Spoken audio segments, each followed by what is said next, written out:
by Benning. Darnell Nurse left it in the corner, gets up center. Perry scores! Corey Perry! Lilia able to shake away from Solani. It's given away to Solani around in front. Score! Teemu Solani with the steal. Three in the face, 1-1. Score! Off the floor! On the board! Paul Kariya!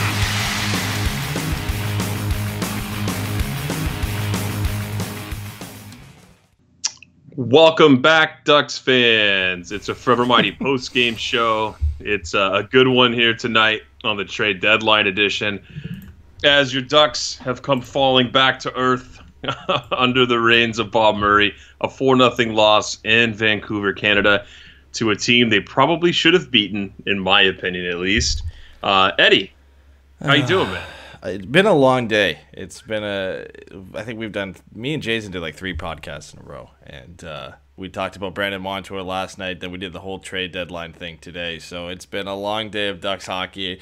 And you want to say you're disappointed that it wrapped up in a loss. But at this point, I think we've all, even with the change in coach and the slight bit of optimism that came with that, this is what we expected this season to be, and this is what everybody's aiming for. Everybody still wants that top pick. And with the Ducks losing today, New Jersey winning, it helps them out. So I'm disappointed, but you kind of felt like this was coming.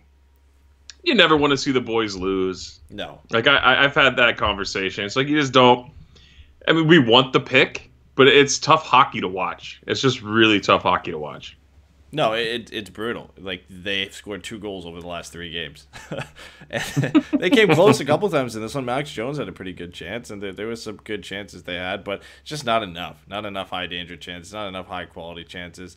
The puck movement just isn't good enough to actually facilitate any of those chances either. So it's prototypical of the Ducks season so far. The goal scoring just is not there. Well, Gordon Bombay in our chat here says, "Yeah, we got rid of Brian Gibbons, though." Yeah. At least that happened, right? We got rid of Brian Gibbons, but we also got rid of Brandon Montour at the same time. Oh, I know. I wasn't on the show to talk about that with you guys yesterday. That's an interesting thing we'll have to get to when we get to our post-game, I guess you could call it, our notes at the end of the show. We'll go over those storylines. But there was a ton of things that happened today across the NHL. You can touch on the top of those topics once we get there. But looking at the beginning of this game, getting into the notes here, Boyle and Angus Redmond are your goaltenders. That's a little bit concerning here, just because that means Chad Johnson's still hurt, which I don't know if that really means anything negative there. But more importantly, John Gibson's hurt and still not back. It turns out during the middle of the broadcast, they said something had like 4 impacted wisdom teeth. What else could go wrong, right? So, this guy just on top of getting clobbered by his own defenseman a month ago? Yeah. It's just the injuries keep adding up, not just for John Gibson, but for everybody. And, I mean, the Ducks actually have been pretty lucky lately that there hasn't been a ton of guys who found their way to the IR. It's just been goalies now, which is you had forwards and defensemen all throughout the year, and now it's the goaltenders who are getting hurt. So it was Ryan Miller, then it was John Gibson, then it was Chad Johnson, and now Ryan Miller's back, but he's not really 100%. So now you've got Kevin Boyle. At what point in the season, or any point at the beginning of the season or throughout the season, did you think that the Ducks would be playing a game where Kevin Boyle was the starter and Angus Redmond was the backup? Because they're 3 guys, they're 3 labeled starters or on the depth chart here are all injured. I mean, it's ridiculous. There was probably a 0% chance I thought that was going to happen. Nobody. I never thought that Kevin Boyle was even going to be called up this year, really. So that was happening in the crease. Daniel Sprong back in the lineup after missing 4 games. So that's a good thing. Ryan Getzlaf and then Ryan Miller were the only scratches tonight, as Patrick Eaves is down with the goals. So no Eaves in the lineup or even looking to be in the lineup coming after he cleared waivers. But what is going on with Ryan Getzlaf? Have you heard anything about that? Not really. They're saying it's not long term, but he's now missed 3 games, and he's not been practicing. I don't think it's long term as in like week to week, but I don't think they really know 100% how long he's going to be out. Like they would assume it's probably day to day because he's doing all the regular stuff, except just participating in practice. But it's an interesting one because, like we mentioned on the last show we did, I think it was after the Calgary game, and that would have been the first game he missed, I believe. And we talked about how earlier in the season he missed a practice, I think about 3 or 4 weeks ago, because of an upper body injury. And then he ended up playing that night anyway. So I think it's just a lingering effect from whatever that was. But it must be serious enough that he's had to miss the last 3 games, or they're just taking their precaution, right? I mean, the Ducks aren't good, and it's not like they're making a playoff push, really. So you might as well take your time and make sure Getzlaf's okay than throwing him out there when he's not 100%. Yeah, when he missed that practice, they said he had his back was stiffed up. So sore back, maybe back spasm, something going on with English. his back. His back was stiffed up. Awesome. Well, it says right. Getzlaf's back stiffed up is what Right. I read. So Perfect. Is that a press release from the Ducks? That's on Roto World, so that's NBC. But that's what I just surprised. pulled up here. Yeah, his back. It says literally Getzlaf's back stiffed up. So GM/head coach Bob Murray told him to get off the ice. Yeah, well, That's yeah, legit. again, like Matt just brought up in the chat, why make him play when he's dinged up, right? Like, what's the point in playing him through an injury when the Ducks aren't going to be competitive this year? It makes no sense. Embrace the tank. Lose Just for embrace Hughes. Just embrace the tank. Embrace it. Yeah, there you go. You have to. So that was the news pregame. The forward lines were kind of hysterical. Just the way that everything's just lined up since the beginning of this year, looking at, even the preseason as to what we thought the lineups were going to be. You got Sprong, Raquel, Perry, Jones, Henrique, Terry, Shore, Grant, Silverberg, Richie, Kessler, Rowney. And then on defense, Lindholm, Manson, Fowler, Megna, and then Guhle and Holzer. Oh, well, this is quite the change we've seen over the past few weeks. A very interesting lineup. Yeah, I mean, Welinski gets sent down. I thought he got sent down, honestly, just to be ready for Guhle's playoffs, but I guess they just weren't happy with what they were seeing. He was a healthy scratch for a while there, so you might as well send him down to get some playing time and bring up Holzer, who it's not as a big a deal if he's playing up. There's not a huge gap, I think, between what Welinski is going to bring to you and what Kournianos Holzer is going to bring. And it's better served for Welinski to go down to the Gulls and play top-line minutes down there rather than sit on the bench and not even on the bench, sit in the press box and watch the Ducks play. So that makes sense. But, yeah, you just really look at how thin this Ducks blue line has gotten. The depth that used to be there isn't there anymore, especially when you move one of those big pieces like Brandon Montour. All of a sudden you get exposed and you've got Lindholm and Manson, and then you've got Cam Fowler, but now you've got Holzer who has to go with Cam Fowler. And then you've got Guhle, who's the new guy, and you've got to pair him with Jacob Begda. I mean, you're just looking at the guys who've gone out the door here. Probably about 3 or 4 seasons ago, everybody talked about the depth that Anaheim had in the blue line and how it was such a strength. And they were eventually going to be able to move some of these guys to shore up the deficiencies they had up front. And now they're all gone. Vatanen's gone, Montour's gone, Theodore's gone, Pettersson's gone, and you've just got the 3 regulars, if you want to call them that are left. Well, what are you going to do? I never thought we would see a lineup without Shea Theodore and Brandon Montour. Yeah. Back when the expansion draft was happening for Vegas, you knew that a piece was going to be moved, but you never thought at this point, 2 seasons later, that this was going to be the case. I don't think anyone saw this kind of retool, quote unquote, was going to be coming, right? No, never. You never thought that after the expansion draft, where they basically picked Brandon Montour over Shea Theodore, that they would be without both of them at some point. And I didn't ever think Brandon Montour would be the guy who would get traded. It kind of did feel like eventually somebody would, and you knew it wasn't going to be Hampus Lindholm, so it was either going to be Fowler, Manson, or Montour. And when you look at it logically, Montour is probably the easiest one to move. He had the best contract, and he was a right shot defenseman, and he's a puck rusher, which a lot of teams are looking for the modern day game. So he just was the easiest guy to move in the end, and the Ducks ended up getting an offer that they liked, and they bid on it. They easily could have waited to the offseason, but I think this was a move where the Ducks scouting staff really liked Brendan Guhle, and they also like the fact that they can get a first-round pick. If you make this trade at the draft, you might not necessarily get a first-round pick for this year. I'll talk about my half of this little story when we get to after the game. You decided to jump to the post game, so yeah. Well, how can you not? How can you want to sit here and talk about this game, right? Well, we got to talk a little bit about it. I mean, I guess, yeah. There was some good things in this game in the way of seeing the young kids get their chances. I felt like Jakob Silverberg had a few strong plays. I don't want to go through this game like we normally do, or we kind of just teeter through this, what happened and go over highlights, I kind of just want to talk about Kevin Boyle's game overall. He lets in 4 goals tonight. We can go through each one of them, but the first one, Goldolben off a rush on just an incredible pass by Elias Pettersson. That pass was beautiful.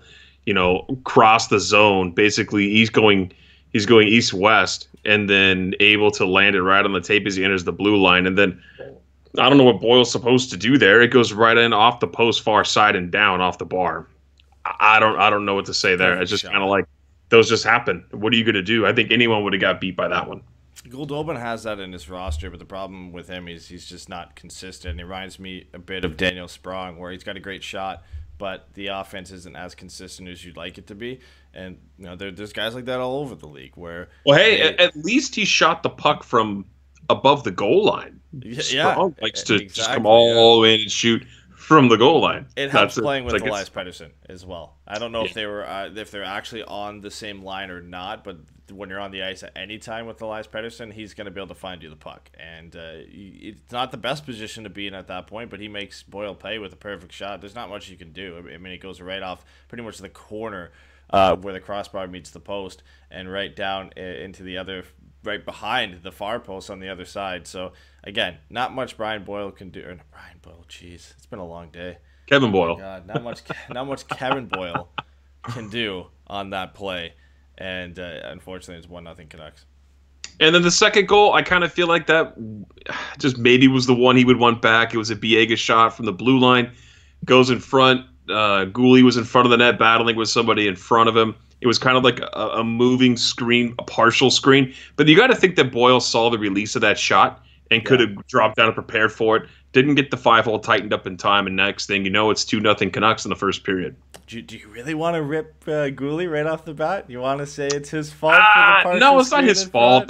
That's one that Boyle's got to have. You got to have it. He wasn't set. He gets down too slow, and it squeaks through the 5-hole. I know you're not expecting it, I guess, because I don't know if it takes a deflection, but it kind of slows down a bit.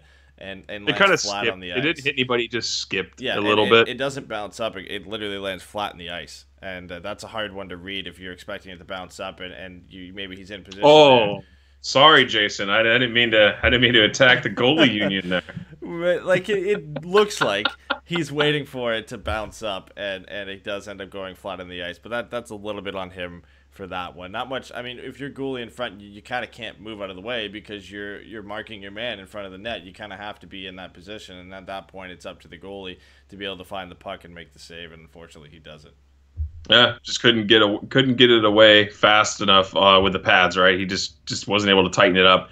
A couple of plays to end the period. Corey Perry, he had a pretty strong game offensively. I felt off and on, just still can't finish consistently. Jones with a little spin move there. Ducks outshoot the Canucks in this period, but they had some dangerous plays. Eddie, I don't know. Nothing when you don't get a good rush and to create chances, it just doesn't look like you're dangerous. I don't care if you have 50 shots on net, right? If you're just getting shots from the wall or you're whiffing on shots down low, I just kind of feel like you don't look dangerous enough. So these shots are just kind of okay. Yeah, like the Ducks have been putting up a lot of shots lately, and I think that's a big difference from what we saw early on, where the Ducks couldn't muster a shot for the first 10 minutes of the game. Now they're actually seeming to outshoot their opponents in the first period now by a pretty big margin, especially in this one, 14-6. But they come out of the first period down 2-0 because a lot of those are just perimeter shots. They're not high danger chances, and they're just throwing the puck on net. And that almost seems to be what the system has been implemented. I don't want to say that they've implemented a new system, but if that's what it seems like the coaches have told the players to go out there and do on offense, is when you get a chance to shoot the puck in a decent position, just shoot it.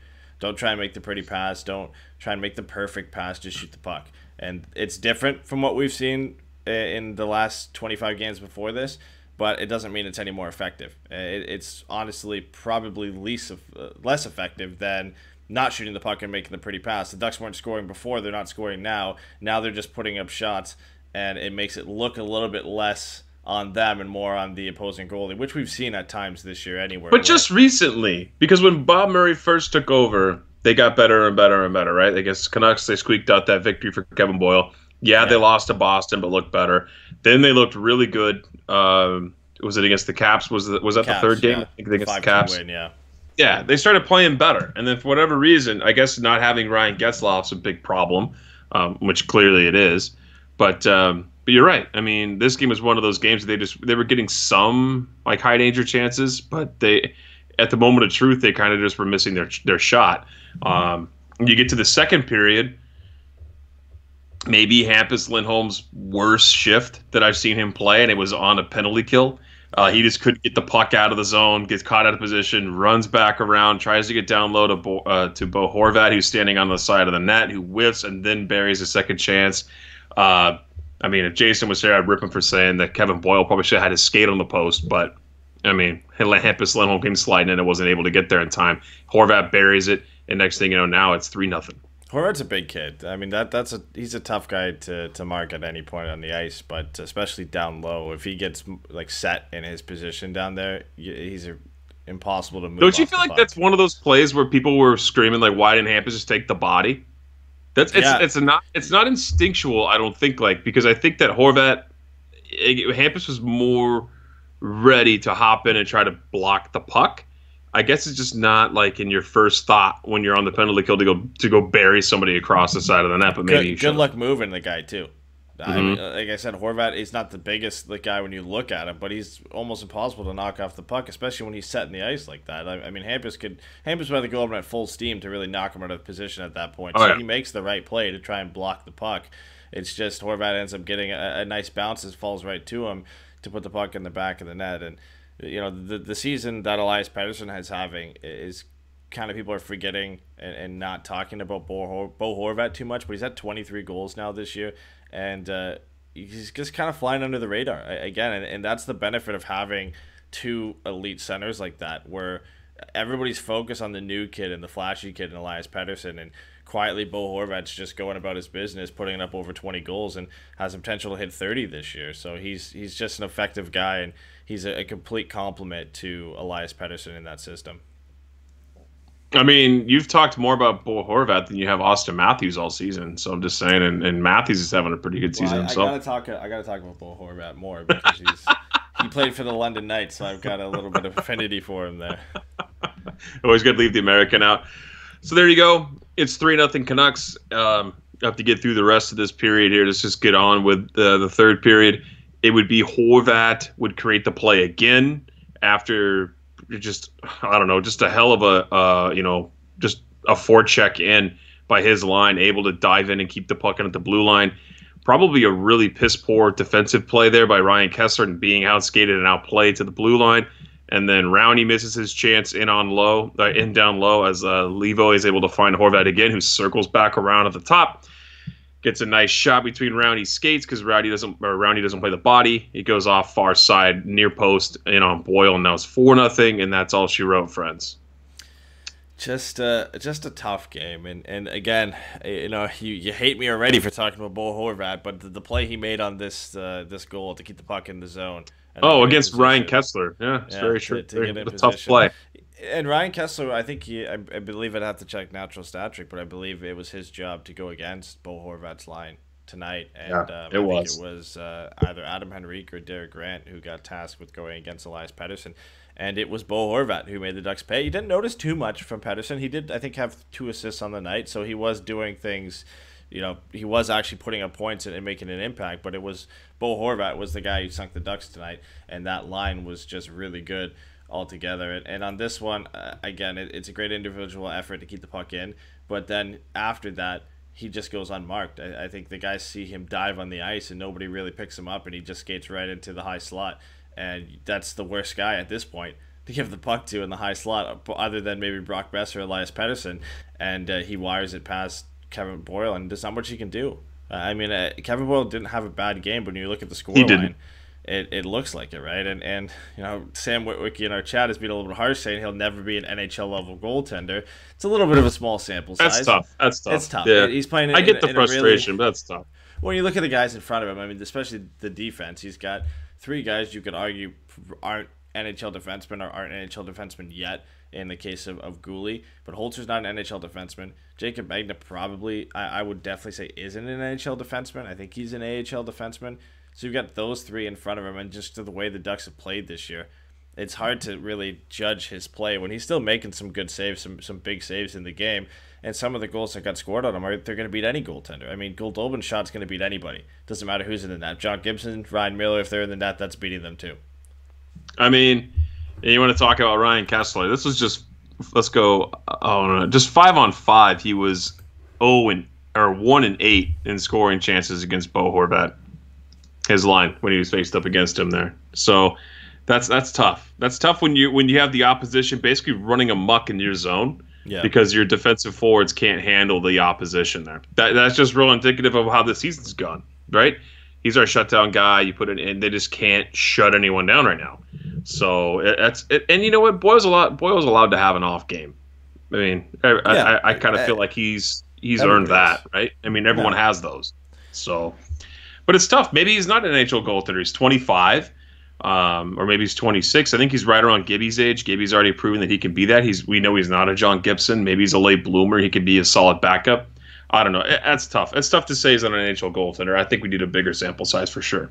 Oh, yeah, for sure. But with the loss, the Ducks have now went from having the 6th overall pick to the 4th overall pick because the Devils won today and pulled 1 point in front of the Ducks with the game in hand. Or no, with the same amount of games played. I love it. Edmonton got a point, so now they're 2 points up on the Ducks with a game in hand. LA got a point, and now they're only 4 points behind the Ducks with a game in hand. So they're moving down. The only team who's really out of reach right now is the Senators, who are 8 points behind the Ducks. But Detroit's 2 points behind Anaheim, and LA's only 4 points behind Anaheim. So if you're on the lose for Hughes train, this was a big one because of the other teams picking up points today. Yeah, but I mean, Ottawa kind of got rid of some people that might help them plummet. Ottawa's finishing bottom for sure. There's none of the teams. Like Detroit's bad, LA's bad, the Ducks are bad, but nobody's going to be catching the Sens, especially the fact that they were a 49-point team before losing Duchesne, Dzingel, and Mark Stone. So if they're a 49-point team before that, I will be surprised if they win 5 more games to finish the season. Oh yeah, that's tough. That's really tough. Let's get into the post-game notes. The trade deadline happened. Of course, there were things that went on, but we got to talk a little bit about Brandon Montour. Okay, you and Jay got to talk about it quite a bit already when you guys did the show yesterday, right on Twitch. Yep. But Brandon Montour, as much as I liked him, he was never a number one defenseman, right? I never got the feeling from him that he was a top pairing defenseman even, right? Maybe with the correct guy, he meshed okay with Hampus Lindholm, but they're both kind of the same player in a sense. They're both good two-way defensemen. I'd say Brandon Montour definitely has the higher upside offensively. Yeah. But anyone who's mad about that trade, if you for a minute thought that Brandon Montour was going to come back to the Ducks on his next contract and take a discount, you're high. You're crazy. He was going to get more money because he's a great skater. Look what this team paid Cam Fowler. And people like Brandon Montour better than Cam Fowler. I feel like he's younger. He's probably a little bit better offensively than Cam. So to think that the Ducks were able to come in here and get some sort of team-friendly deal for him, he was a good piece to move. Now the return, we'll see what happens. They either get a first-round pick, which is great. If Guhle turns out to be a good 3-4 defenseman, even trade. And I'm okay with it. You got a younger guy, definitely more cost control too. This guy's on an entry-level contract, whereas Brandon Montour is going to be getting paid, like I just said, probably $6 million, $5 to $6 million on his next deal. I think it's a good move for the Ducks. We're talking about a retool. It was a good one. Anyone who's mad, Ducks Twitter was hilarious because everyone's complaining, and then I love the memes people throw up. They're like, Ducks fans, do something, Bob. Do something, Bob. Bob does something. Ducks fans, no, not that. Don't do that. It's like guy, true. So true. The only thing I have a problem with is I still wish it was Buffalo's first round pick. And I know Buffalo was not really in a position to move that because they're probably not going to be a playoff team, but I'm sure you could have worked it where if it wasn't the Sabres pick, like let's say it's even top 10 protected, you could even do that. And if the Sabres, if it's outside the top 10, the Ducks get it. If not, then they get next year's pick. The Sabres maybe just didn't want to make that move because I don't know if they're confident on how they're going to do next year either, especially when you look at the teams in their division in Toronto, Boston, and Tampa Bay that are all getting better. But I'm not upset with it because it's still at the highest going to be a number 20 pick, and at the lowest it would be 31 if St. Louis or San Jose, or well, I guess the lowest. I guess it could only be 30, right? It can't be lower than 31 because if both teams make the Stanley Cup Finals, then it's going to be 30 and 31. So it's really 20 to 30 is the first round pick that the Ducks could get. So it's not that bad. The Ducks have done very well in that last few picks in the first round before, and I think adding that next first round pick this year was huge because it allows them to potentially take a center in the top 5, top 6 of the draft if the Ducks finish in that point. And if they want, I mean, I'm sure they'll take best player available because they usually do. But a lot of the defensemen, the best defensemen in this draft, are available around 15 to 30. So if the Ducks want to go and grab a defenseman, which I'm sure they want to do after losing Brandon Montour, and they don't really have a lot of right shot defensemen, there's some really good ones you can go out and get. So I think that pick is important. You can't really use that pick to judge how this trade is going to turn out in the future. A lot of fans and even just the teams in general will look at it and say, oh, we picked this guy with this first round pick, so now we easily win that trade. Well, that's after the fact. That's scouting and everything else that goes into that. You judge that. It's fun to do that though. It's fun to do that to the Oilers. You look at the Oilers give up this, didn't sign this guy, turn into this guy. The one I always refer to that's with always the Ducks is the Ducks traded down in the draft, and I think they traded to get the 30th overall pick and a second round pick, and the Maple Leafs moved up to like 24 or something to get Tyler Biggs, and the Ducks got Gibson and Raquel. That trade regular, if you just look at it as a later first, 6 picks down, and a second for a pick to where the team moves up about 6 or 7 picks in the first round, it's a legitimate trade. It's fine. And then it just so happens the Ducks had a better scouting staff, picked 2 very good players that ended up working out, and the Leafs got a guy that's not even playing in the NHL anymore. So that's how it works out. I think you value this trade based on what Brendan Guhle turns into. And like you said, if he turns into a 3-4, it doesn't matter what that first round pick turns into because that's an even trade right there. And if the first round pick works out, then sure, it's a win. His kid can skate, by the way. I noticed that tonight. He's not this slow, lumbering in AHL All-Star Game history. So, see, that's a hell of a stat. And honestly, it was noticeable right away. Like if he got like pinched up a little and someone tried to make a play on the wall, he was able to skate back. And you got to skate in this league. And if this league's going to be younger and faster, which is pretty much where everyone's going, and Bob Murray has said that too, that's where you want to go. So obviously some good scouting done there. And I got to say, man, they had a really good night. They had a really, really good night. Guhle and he played with Corbinian and Holzer. They both had, obviously they're not playing the lion's share of minutes against the top-end competition all the time. You want to have your better defenders out and your more experienced guys out against there. But when they were on the ice, they were good. They suppressed plenty defensively, and they provided lots of chances when they were out there. The puck was in the other end of the ice. So I feel like it was a good game. Yeah, for him. Yeah, for Guhle in particular. Yeah, it was a solid night for him. He didn't make any mistakes, which is huge. One penalty where he buried Mott along the wall, but that happens. But Mott has a tendency, and the broadcast mentioned it as well, and I've seen this before from watching Canucks games. He has a tendency to over-exaggerate some of those plays. So, yes, it was a dangerous cross-check from behind, but it was a little bit of a bump. It's just the position he was in, right? You don't want to make any contact when a guy's got his back to you and he's that distance from the boards, but Mott takes, I think, a little bit of advantage there and just flings himself into the boards because if Guhle actually hit him that hard to send him flying like that, Mott wouldn't have had a chance to cover up and kind of throw his shoulder into it if he didn't know it was coming. So Guhle, on the other hand, though, just a great skating. You could see that tonight. Made some really smart plays. Didn't make any mistakes, which is huge for a young guy playing in his first couple games this year in the NHL. I think he's only played 2 games this year with the Sabres. And now his first game with a new team where he's basically coming in like right out of the AHL this year. So looked good to me. Tough game to get thrown into. Tough situation to get thrown into with how bad the Ducks are and how depleted they are in their blue line. But I'm impressed, and I think he'll stick around for probably the rest of the year. When you look at the depth the Ducks have to replace him with, there really isn't anything. So he'll probably get a nice look here. And if not playing the rest of the 19 games there are in the season, he'll at least play at least half of them, I would assume. Yeah, I imagine he plays most of them. But, I was happy with that. The next trade that happened today actually was Del Zotto being shipped out. He went to St. Louis. So St. Louis shipped back a 6th-round pick. He gets I'm okay with that. So Luke Shin and a 7th got you Michael Del Zotto, and Michael Del Zotto got you a 6th. So Luke Shen in the 7th got you a 6. So perfect. I'm okay with that. Whatever, it's whatever, because Luke Shen wasn't doing anything here either. So you basically give up a guy that wasn't working and a 7th to move up to get a 6. So it's not the end of the world. I mean, it's not the best asset management. Why were people mad about that? Like that deal? Like they thought Del Zotto was going to be some great defenseman. I heard people saying that they thought Del Zotto was like a legitimate 4 on this team, where he looked like he could be a 4 on this team. I didn't know if we were watching the same games, but when I watched Del Zotto with Fowler, he got burned early on. So they many didn't times. look good at all, and there was a couple games where they looked okay. But I mean, if you take the Washington game as them looking okay, everybody looked pretty good in that Washington game because the Ducks played really well as a team, and Minnesota, the Ducks played good.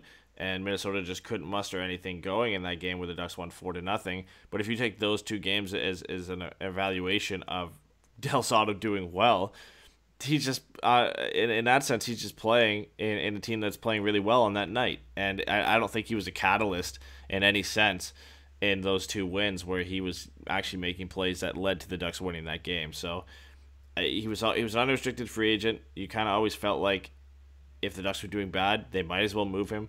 Right? There's no point in keeping him around. If you can get a 6th-round pick, you can get anything for him. You might as well go get it because at that point it's just free assets for a guy who's not going to be around next year. I wish I could share my screen for everyone watching so they could see. I'm on hockeyviz.com, which is a great website, by the way. Micah Blake McCurdy does a great job with the analytics over there and the micro stats, but they're showing this sea of red in front of the Ducks net with Del Zotto on the ice. Just a full-on, like, floodgates open, shots allowed through the high slot, through the low slot between the circles whenever Michael Del Zotto was on the ice. So if you think he's having a great game or he's been playing really well defensively, you might want to go check out some of those stats. Is this the shots allowed? Oh, yeah. Yeah, that's not pretty. I can pull it up for everybody. Did you see YouTube. Yeah, I can pull it up for everybody on YouTube just so you can get a look-see of what we're talking about here. But yeah, so you see 5v5 unblocked shots against with Del Zotto on the ice, 194 minutes at 5-on-5, and it's just a sea of red anywhere between the circles and the slot and even out to the point. The only really strong side, if you want to call it a strong side, is at the left point if you're looking in from the offensive zone or the right point. And this is pretty much as bad as it can get when you're looking at shot rates for a defenseman for anybody. So, if anybody thinking that Del Zotto was doing something good for the Ducks, take a look here and you'll see that it wasn't necessarily the case. And it's not all his fault. I'm not trying to say that. I mean, clearly his defensive partner, not so great either. Whoever he was paired with, clearly they weren't doing their job together. And we know the forwards have been suspect as well.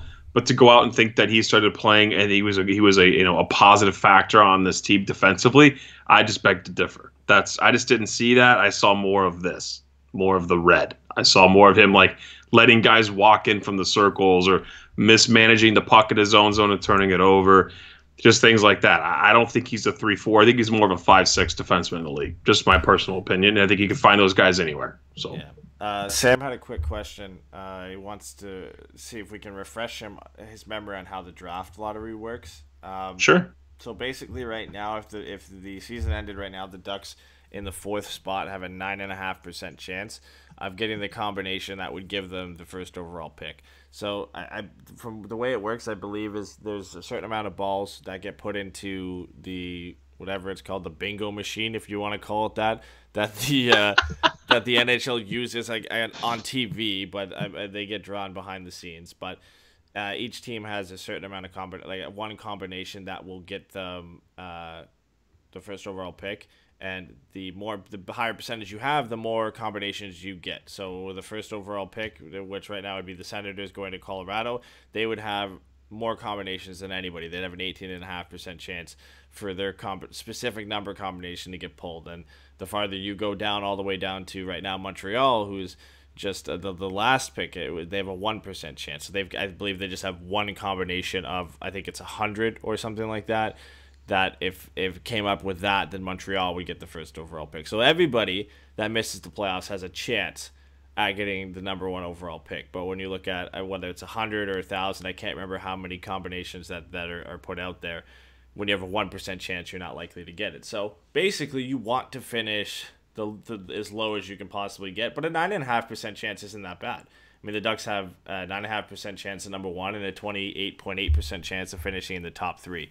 And even if they didn't move up, you finish at 4 right now. That's a pretty good spot to get a really good player. Obviously, you want to get Jack Hughes, but if you finish 3, 4, 5, 6 in this draft, you're going to get a really good player.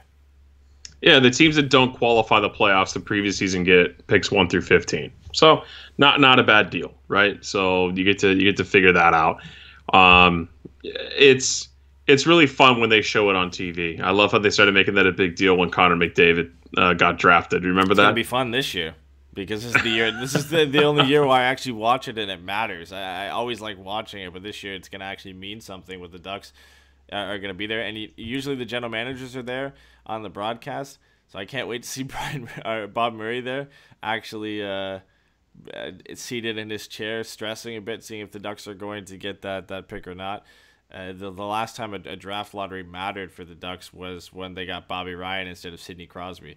So hopefully it doesn't turn into something like that. Let's see. Let's go down to the trade that the Ducks did. It was Patrick Seeloff for Brian Gibbons. How do you feel? I don't. Right? Do you know much about Seeloff? I don't really know anything about him. If I'm going to be, completely honest with you. The only thing about Seeloff is he's pretty much a career AHLer to this point. He's played 2 NHL games, one with Ottawa, one with Calgary. He scored in both of them, but somehow did not. Scoring it in the first game you have with your team didn't earn you a second game. For some reason, I don't know how that works. He pretty much did everything he could, and I don't see him getting a shot with the Ducks. Maybe he does when you look at the fact that Holzer and Magna are your other 2 options among the top 3, and then Guhle. So he could very well get a shot. We could see Jakob Larsson come up. We could see Josh Maher when he comes back from injury. Andy Walensky. Like, there could be a rotation among those bottom 3 guys for the rest of the year. I could see that happening because I don't think, even if Jacob Magna has to get put through waivers, I don't think anybody's picking him up. And Holzer, nobody's going to touch him. And I think Guhle can go down without having to go through waivers, I would think. And if he ever had to pass through waivers, the Ducks aren't setting him down at all. So, I'm not a huge.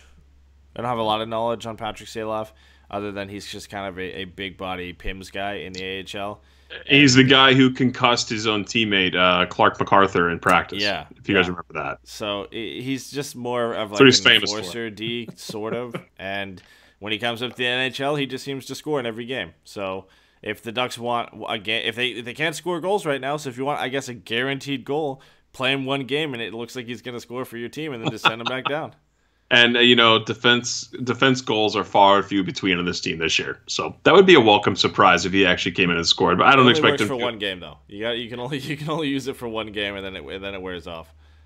I really feel like he's just going to be a guy that's going to be on the goals to be there for when they call up guys from the goals who can play in the NHL level. That's what it is. It's a replacement player for the goals guys. And Gibbons is Gibbons. See you later. We had some sort of hope for him at the beginning of the year. Didn't pan out. He didn't pan out. And I didn't expect him to do everything he did in New Jersey. But when Taylor Hall went down in New Jersey, he stepped up and really surprised people. And I was hoping he would come in and almost have the same type of impact that Carter Rowney's having or that Derek Grant has in this team, where he'd just be a reliable player who could occasionally chip into offense, and it just didn't work out for him. And whether that's just him not fitting into a horrible system or just the player himself, I think it's a combination. I think it's a combination of both, honestly. But you look at some of the guys who didn't pan out that we had some optimism for. He was one of them. Andre Suster was another. Jake Dotchin. Like these guys that the Ducks brought in that looked like they could at least do something in this team, and none of them have stuck around. Hey, Eddie, let's talk about a little bit here of what the offseason could entail, because an interesting quote popped out towards the end of the game tonight. Do you want to read that off what Bob Murray had said in the Ducks Twitter released? Yeah, so they released this, I think, at the end of the second period, which was kind of interesting timing to release a quote. We're losing. We're losing. So here's a quote that will kind of take your mind off of it. I mean, I like it. I don't know if he's like he said a lot of things. Bob Murray said a lot of things, and not all of it's come true. In the offseason, he said they're going to make a lot of changes, and this team's going to get faster, and that didn't end up happening. So take it with a grain of salt. But he said in his quote, "We're moving forward, getting younger. It, in brackets, the Montour trade was just the first piece of what we're trying to do here. The pieces might not make sense at the moment, but they're going to fall into place as time goes by. We're going to change this team over a little bit." So, as we thought, if any big moves happen, because a lot of these guys are under contract, they likely happen in the offseason. So it looks like he's kind of leaning towards making some more changes in the offseason around the draft, when it would be a better decision to trade a guy like Adam Henrique or Cam Fowler or whoever at the trade not the trade deadline, at the draft instead of the trade deadline. So doesn't mean he's going to.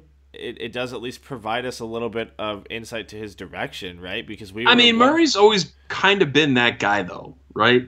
He doesn't add to his team at the deadline.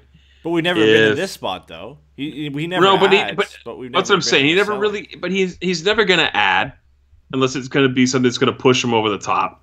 And at the draft, you always get better value in the offseason than you do during the draft. So, or than you do during the trade deadline, rather. So I feel like it makes more sense to do it this way anyway. No, I definitely think it does. It's just at least nice to get some insight, because we were a little bit confused with the Montour sell-off and then also the Jakob Silfverberg extension. At least I was, because they were kind of contrasting a bit on what direction you're going in.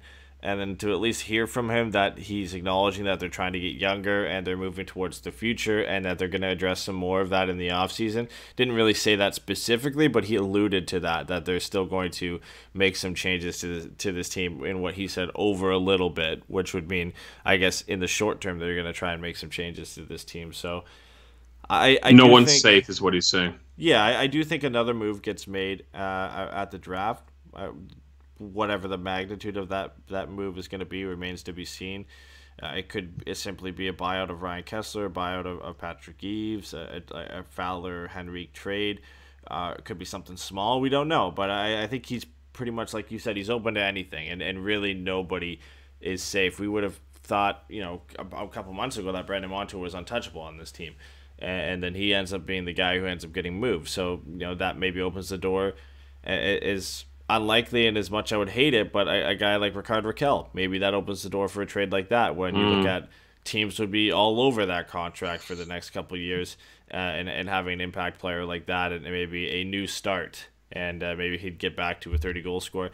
I don't think the Ducks should move him, but I don't think it's out of possibility. I think Bob Murray is considering pretty much almost anything at this point.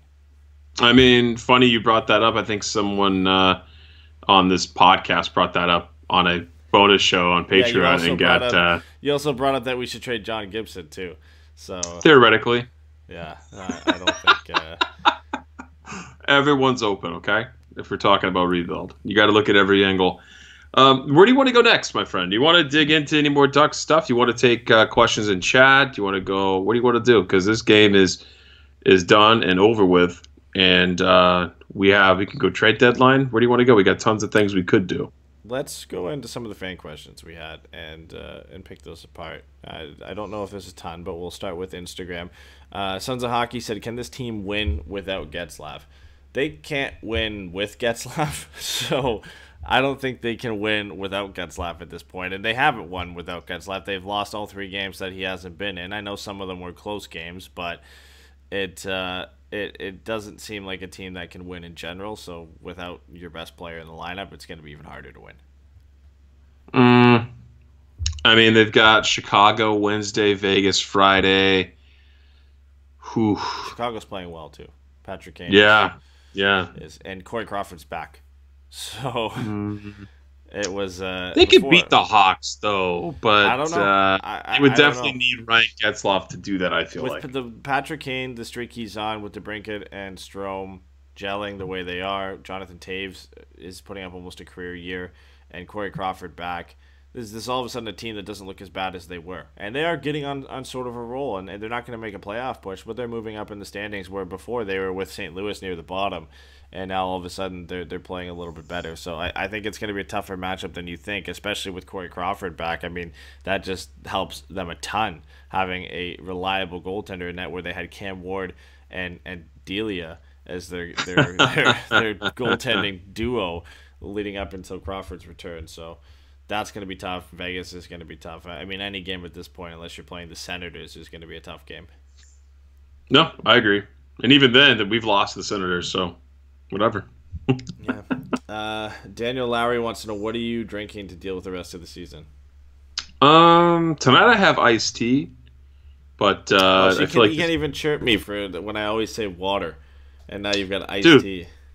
my alarm goes off tomorrow at 5 a.m. and I have to go to work. I don't get hammered on the weeknights. Yeah, well, how come when I say I have school in the morning, oh, you can drinking water? It's water. You're in college. Yeah. Your body's built to take in tons of alcohol, be able to get no sleep, and then wake up the next morning and do it again.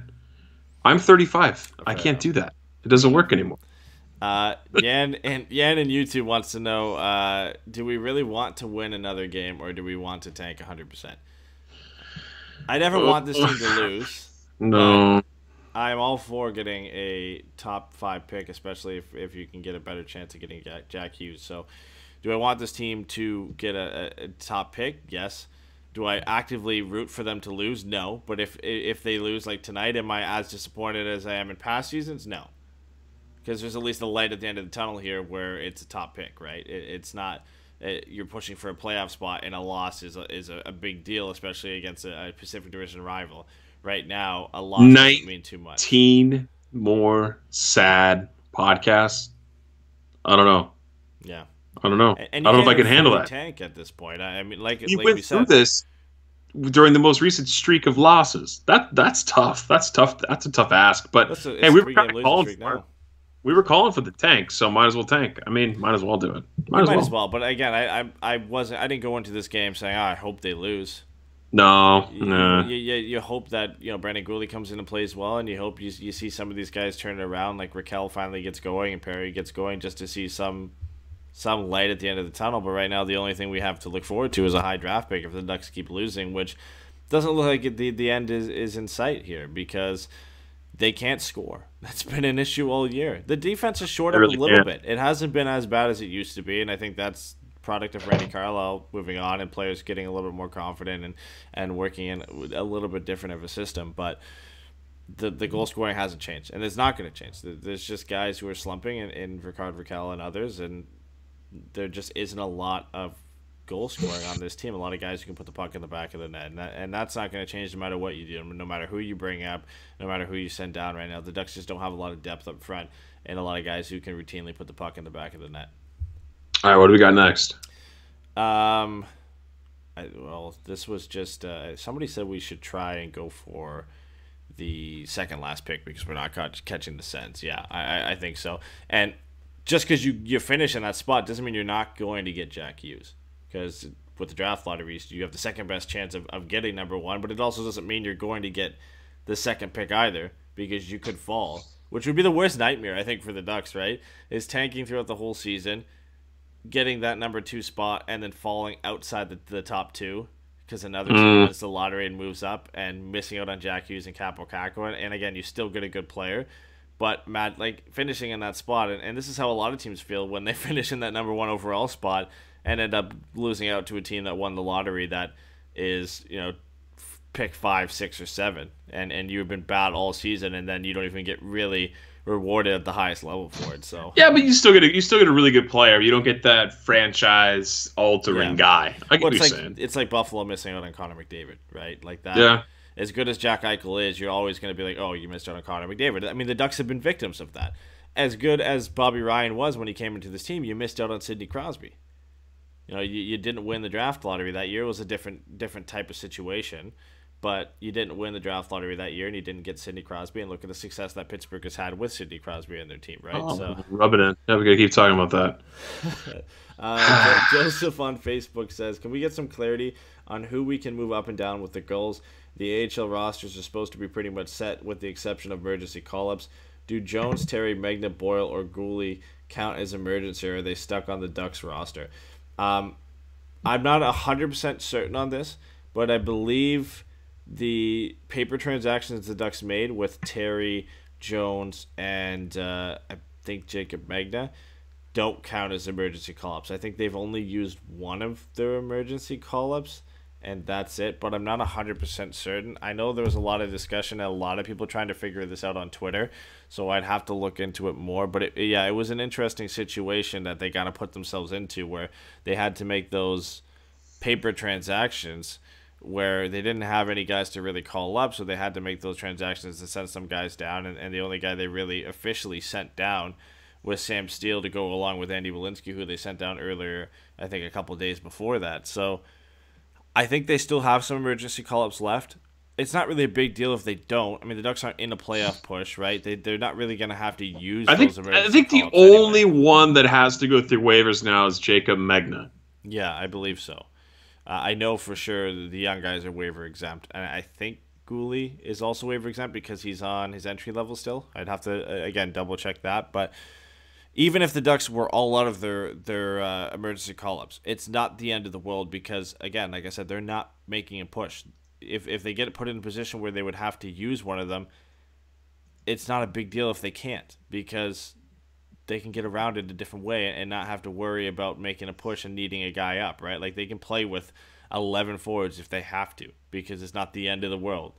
So they'll make it work. It's not that big of a deal if they use them. I don't know 100% if they used them all or not because of the way the transactions took place, and that's kind of the same sentiment I saw on Twitter, where a lot of people were confused because of how delayed the announcement was of these transactions as well. With the minimal moves the Ducks made on deadline day, it took until literally like an hour before the game for this news to come out, which was ridiculous when these transactions had to be made before 3 p.m. Eastern, 12 noon Pacific today, and we don't hear for everyone to know where they were going to be going. Well, yeah, we don't hear about them until 5 hours later. So even on the trade deadline stream today, me and Jason just kind of assumed that they didn't get done because the AHL transaction page hadn't been updated. The Ducks roster page still had them on there.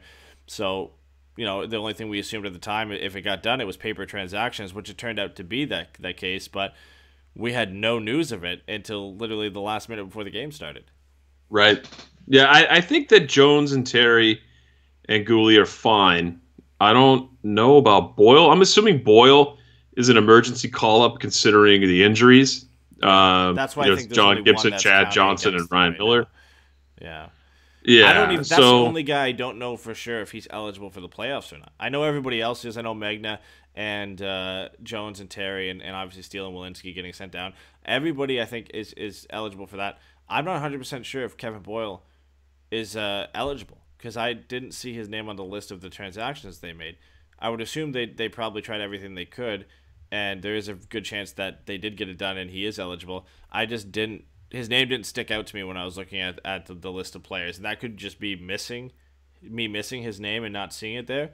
But that's a guy I'll have to, again, double-check on to see if he is eligible or not for the playoffs, because that'd be a big loss for San Diego, not having Kevin Boyle. So they just had to all be sent down, and then they were used like a paper transaction. All that means is that it was the players didn't move, just the transaction happened. The transaction happened before 3 p.m. Eastern. And then after that, they were called, or some of them were called back up in Jones, Terry, and Magna, and I think Kevin Boyle as well, if he really was indeed. So yeah, the transaction happened, and then right after they were called back up, other than Sam Steele, who was officially sent down. So it's just so they can be put on there. It almost makes you wonder why they even need that deadline to begin with, if you can easily just do that, right? Like it's such a tedious process that kind of gets in the way, and you know, the Ducks didn't have enough forwards, but they were still able to technically send 4 or 5 guys down to the minors without calling anybody back up, and then also make the move to call them back up right after. So it's like, what's the point of even having that in place if they're allowed to do that? Because you can't. There's a minimum roster limit you're not allowed to cross. You have to have a certain amount of players. So unless they one by one sent them all down, but that wouldn't work. And there's no leeway. You don't just get to skate over this. Apologize for the bad pun there. You don't get to just have an extended amount of time with extra players. You have to meet the deadline. But you're right. It's like you just by paper you don't have to send anybody anywhere. You just transaction online, send your paperwork via email, and it's done. After the trades today, the Ducks had 12 forwards and 6 defensemen. So if they technically sent down 4 or 5 guys, they would have been well under the minimum roster limit that you're allowed to have up here. And somehow they still made that work and did paper transactions to call them back up. So again, if you're allowed to do that and dip below what is supposed to be the minimum roster limit, what's the point of even having that in there as a stipulation down in San Diego? Because it's so easy to just say, oh, they're sent down, oh, they're back up. So why not just allow whoever's on the roster for San Diego at the time, when playoffs come around, is allowed to compete in the playoffs?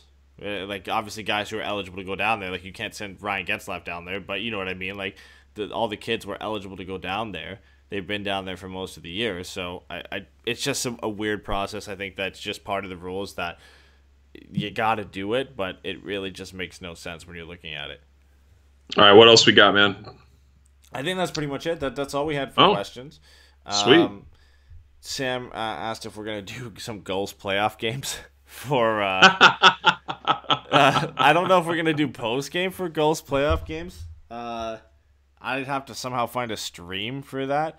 We might do, we're going to do shows in the off season where we'll probably just update what's going on with that, because we'll obviously have like a draft show and other things in the off season that are going to be coming up as well.